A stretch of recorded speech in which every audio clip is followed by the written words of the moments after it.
waaw xam nga c'est de bonne guerre l'opposition xam nañu ne sénégalais yi bëgguñu népotisme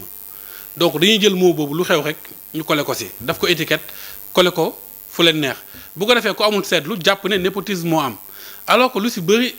amul népotisme déjà il y a beaucoup de fake news loolu il faut que ñu régler ko les gens se permettent confectionner seen liste wax diw ak diw ñoo bokk diw ak diw ñoo bokk maa ngi sax xale yi commencé leen tooñ naan Cheikh Bamba Dièye ak kële beneen ministre bi Dièye ñoo bokk mais bu yàggee ku bokk sant rek ñu ne ñoo bokk mais il faudra que les gens vérifient mais le plus important aussi mooy fake news yi il faut ñu commencer di ko traquer c'est-à-dire ku jël responsabilité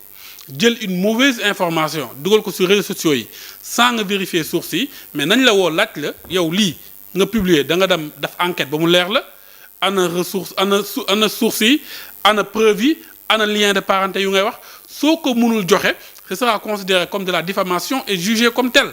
maintenant soo ko fi defee benn nit ñaari nit ñett nit même su gisee information balaa mu koy relayer dina xalaat bu baax wala mu dem vérifier ko boppam mais fii lu fi xew dafa yomb les gens passent la journée gis benn information benn waay bind ko kenn xamul lan mooy intention am et puis ñëpp reprendre ko partager ko comme ça parce que y en a qui sont prêts yàkkamte gis li nga xamante ne day yàkkal nguur bi suñ ko gisee muy dëgg muy ñàkk dëgg seen yoon nekku si dañ koy tas maintenant ku ko tas doit assumer la responsabilité de partager de fausses informations donc népotisme baaxul sénégalais yi bëgguñu ko comme Birahim ni mu ko waxee depuis Sénégal depuis l'indépendance ñu ngi koy xeex ñu ngi koy naan amu fi et c'est ce qui a conduit à ce que chaque acteur politique si programme politique am soo xoolee programme yi fi amoon 2024 daanaka candidat yëpp proposé appel à candidature ñoom ñëpp ku si nekk nee nga président dañuy def appel à candidature bu am 3 mu choisir parce que c'est une demande sociale c'est demandé par les populations qui ne veulent pas du népotisme maintenant le népotisme il faut savoir l'identifier xam lan la xam lu mu doon mais mënoo ñëw rek saay du lu am nit yi bokk sant wala nga dégg ay affaire nga ne loolu dafa am maintenant yaa leen lu nga xamante ne leeral la effectivement ministres yi suñ leen jiiñee dara mën nañ génnee communiquer wala seen cellule com clarifier clairement les choses en donnant plus de détails même que ce qui est attendu ne nii la demee joxe ay preuves yoo xamante ne nit balaa muy defaat dara dina ko xalaat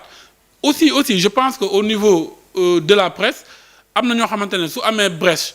journalistes yi comme loolu la ñuy xaar si ñoom ñu am ñu jël seen temps dem def enquête bu complète ñëw jox ko population yi par exemple soo déggee Serigne Gueye Diop depuis 2 mois 3 mois ñu ngi wax tout le temps ministère am yaa ça mais benn journaliste enquêteur mun na jël décision am dem ci ministère bi. Est-ce que dañu war a xaar journaliste enquêteur. non waaw ñu ko xaar ngeen wax ne da nga bëgg leeral. non c'est une option ce que je dis. leeral boo xamee ni ñëpp a war a xam. c'est une option. mais moom. c'est une option il a un cabinet. non je dis c'est une option mu bind communiqué. ne ni maa ngi dégg mais am na ñoo xam nu ñuy def. dañuy bind communiqué ba pare ne ni te maa ngi xaar nit ku ma waxati loolu moo porter la plainte. waaw non loolu dafa bu ñu ko defoon kon heure bi jeexal na teg nañ ko fële yooyu xam na mais ce que je veux dire non. mais on nous a vendu. on va tout éclairer ci lu jëm ci suñu gestion. am na c'est comme ça c'est-à-dire il y a plusieurs options.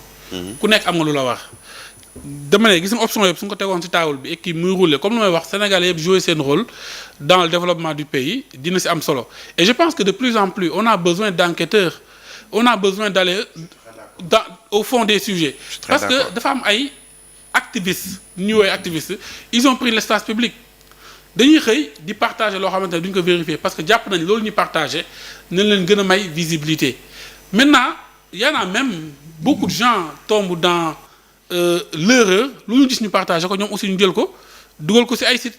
maintenant gis nga loolu. c'est le retour de bâton nag. waaw li papa Alaaji waaw mais xam nga c'est le retour de bâton. maintenant mais xam nga loolu dañ ko war a régler. waaw mais xam nga yéen da ngeen ko doon def. non ñenn ñoo ko doon def. déet. loolu moom non su ma nee yéen. non Pastef l'a fait. non mais Pastef qui a Pastef. waaw mais les gens l'ont fait.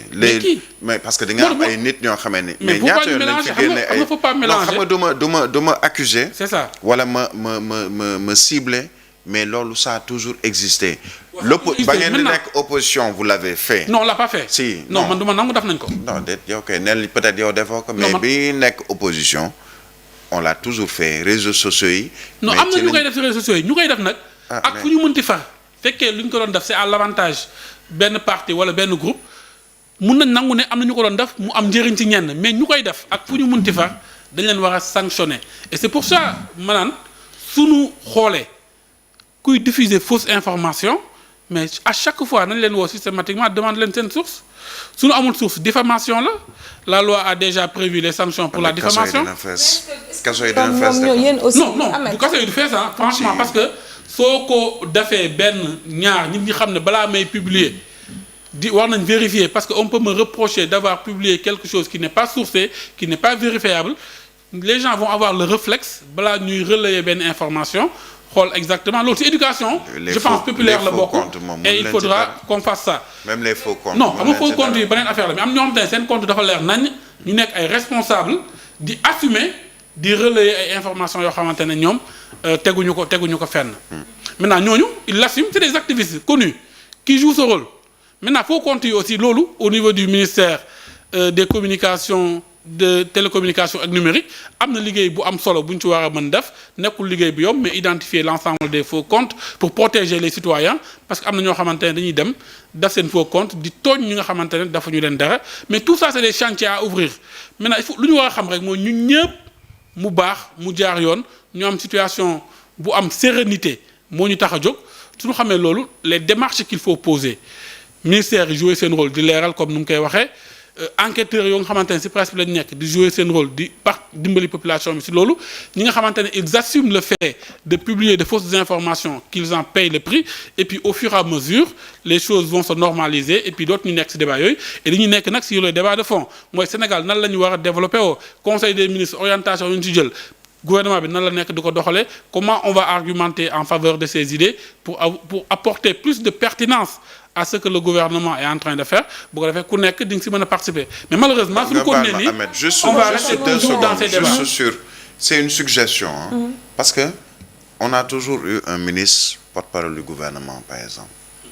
dans tous les ministères am na un CTCOM conseil technique en communication ou même porte-parole mais ils savent à quoi bu fekkee ni ils ne peuvent pas aller vers les populations justement à travers la presse pour donner la bonne information pas forcément ay enquêteurs mais lii jarul enquête ndax Serigne Gueye Diop diw ak diw ñu ngi ci xawma ministère am ak yooyu ay mbokkam lañu mais man pour man si le porte-parole du gouvernement wala moom son seete comme même bu dee communiqué jàllale ko ci presse bi ñun ñu relayer ko comme on dit mais déjà dina am une bonne partie boo xamee ni ci mbirum information réglé nañ ko maintenant nag si c'est avéré ou si c'est pas avéré loolu mën na doon beneen mbir mais pour moi c'est une suggestion il faudrait nécessairement que ñooñu mën a jouer seen rôle pour permettre justement ñu jàll te mën a dem ci leneen. foofu laa doon jëm ni di la wax que ni bu fekkoon yéen ñu jox la bonne information peut-être du ñu àgg ci situation bi li Ibrahima di wax à chaque fois muy jubbanti soxla nañu également leeral bi. waaw xam nga leeral bi def si am solo vraiment dëkk bi il faut que tout le temps ñuy leeral et gouvernance moderne moo ko laajte kenn mënatul gouverner nekk sa tour d'ivoire kenn du xam looy def en tout cas les populations exigent à avoir la bonne information maintenant il y a des structures qui sont mises en place comme Birahim ni mu ko waxee nañu def seen liggéey si wàllu boobu suñ koy def au fur et à mesure dinañu xam. maintenant xam nga adduna bi nu mu doxee. Ousseynou Ly l'a fait je pense hier ou avant-hier pour faire des précisions mais qui ont été partagées nit ñi gëm li mu wax. parce que au moins il est génn na pour expliquer. mais je pense bon moom c'est le porte-parole du président chargé de communication yore staff bu mel noonu foofu ci présidence man c'est même pas lui que je devrais entendre je devrais pouvoir entendre peut-être sama frère Moustapha Ndiek Sarr ci lu soxal les membres du gouvernement yi ñuy ngawtee ci réseaux sociaux yi wala ci presse bi. effectivement après bon je pense que aussi il faut ñu séparer les choses parce que le gouvernement je pense rôle am nekkul tout le temps di répondre des activistes ou bien des politiciens pas pertinents yoo xamante ne saa yi suñu xëyee amuñu lu ñu def ñu ngi xool nu ñuy animer la galerie pour que ñu nekk fii man ce que je conseille à cette nouvelle opposition parce que on a deux oppositions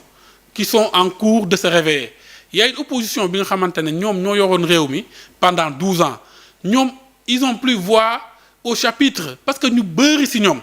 tey ñaawteef yu ñu fi def problème yu ñu fi def manque de compétence bu ñu fi wane manque de résultat bu ñu fi wane ñooñu dañu waroon toog baalu sénégalais yi mais ñooñu tey ñoom ñoo bëgg a ñëw bëgg sonnal sénégalais yi bëgg leen gëmloo ni parce que ñoom seen problème principal mooy dañaa wannaasuwul le fait que ñu perte nguur gi il ne le digère pas et il pense toujours que les sénégalais dañuy def erreur bu ñu tànnee le président Bassirou Diomaye Faye parce que jàpp nañ ni ñoom ñoo ëpp dayoo ñoom ñoo ëpp compétence donc chaque jour ñoom seen argument mooy ñu ngi wan sénégalais yi da ngeen juum mais sénégalais yi juumuñu donc ñoom nañu gëm yàlla dem xool nu ñuy baaloo sénégalais yi xool ñu gën ci ñoom ñu garder leen ñu bon ñu génne leen seen parti proposé waat beneen projet pour sénégalais yi mais du yomb ndaxte amuñu woon projet groupement d'intérêt la woon ku nekk ñëw bokk Macky Sall am lu mu lay jox bu Macky Sall demee amatul décret amatul nomination ñu commencé ko bàyyi comme si wax les rats commencent à quitter le navire donc ñooñu mooy benn opposition bi beneen opposition mooy ñu nga xamante ne mësaguñ yore mais ñooñu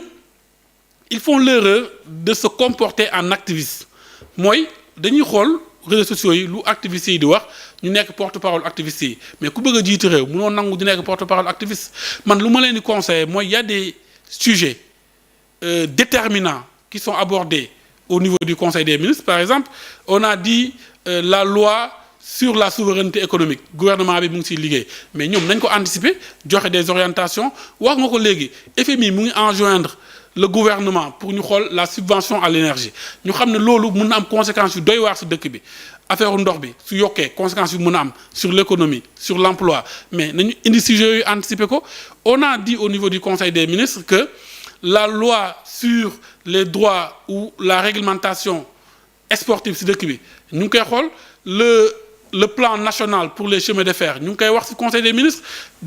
ministres bi mujj aussi ñu ngi wax affaire wu éducation bi nga xamante ne méngoowul ak sunu réalité méngoowul ak sunu éducation que